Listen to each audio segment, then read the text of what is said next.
Hello, Monile, Muleule, Malamka, to my lovely, lovely fans, followers, my amazing people on TikTok. Thank you so much for being with me throughout this year of 2025.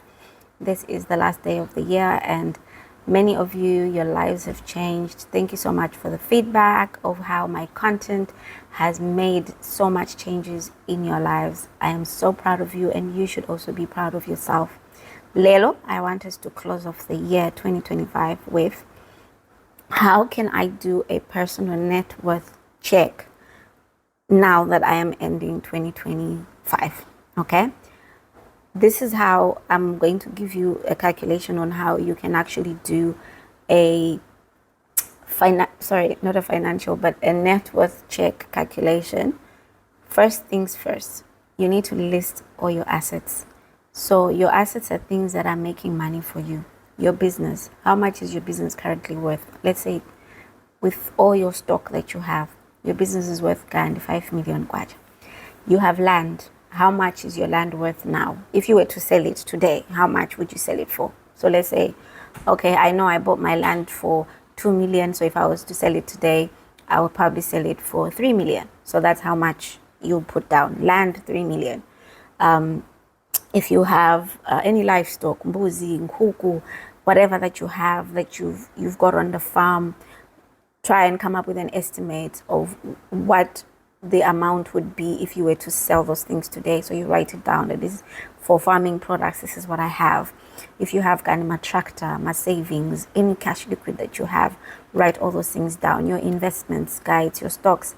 Even if you bought the stocks 20 years ago, I meant to say 5 years ago, add everything up, okay? Once you've added everything up, those assets, assuming all your assets are 10 million kwacha, okay?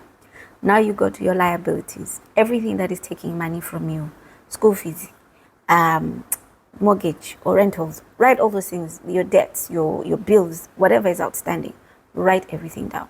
So assuming say like all your liabilities come up to 5 million kwacha when you've added everything, all right? This will be a very easy task for those that have done accounting before.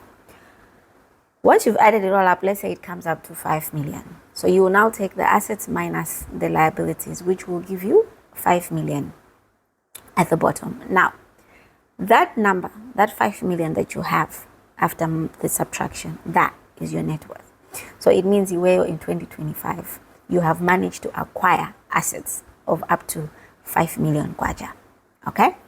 And then what you need to do is make sure you do this every year. And for as long as I'm alive and for as long as I have this channel, I will be reminding you about your net worth every year end, or sometimes even in between the year. It's very important that you know, so that as you're doing your audits, your reviews, some of you do your reviews every 3 months, some of you do them every 6 months, some of you do them yearly. So I will be reminding all of us about making sure that we are keeping up with our goals. So remember, your net worth is now sitting at 5 million, but you have a goal to say, I want my net worth to be 50 million kwacha. So now your 50 million has now become 45 because you've managed to have 5 million, you've acquired 5 million, now you've got to acquire 45 million. So remember, 2026, your land will gain value. If you happen to build anything on there, it's going to even have more value. So that will count towards your 45 million. So you might find, Guri, whatever you're going to do in your land, maybe will then add into your net worth, let's say by another 10 million. All right, which will then bring you to 35 million that you need to work on. Then now you're thinking, let me grow my business. Let me buy more land. Let me buy more animals. Let me whatever that I'm going to do so that I hit my target, 50 million nija, by the end of 2026. So it is possible. It can get done. And just remember, you have to do this every year just so that you understand where you are. Where you are will help you. Goody. How quickly should I work hard, or how smart should I work hard? Okay, there is a difference between the two. But in all it, make sure it is legal, and with everything, consistency and patience is key. Let your money work for you. Remember, money is just a tool. We're all trying to learn how to use it. Have a good one, guys. and an amazing end to this 2025. Take care.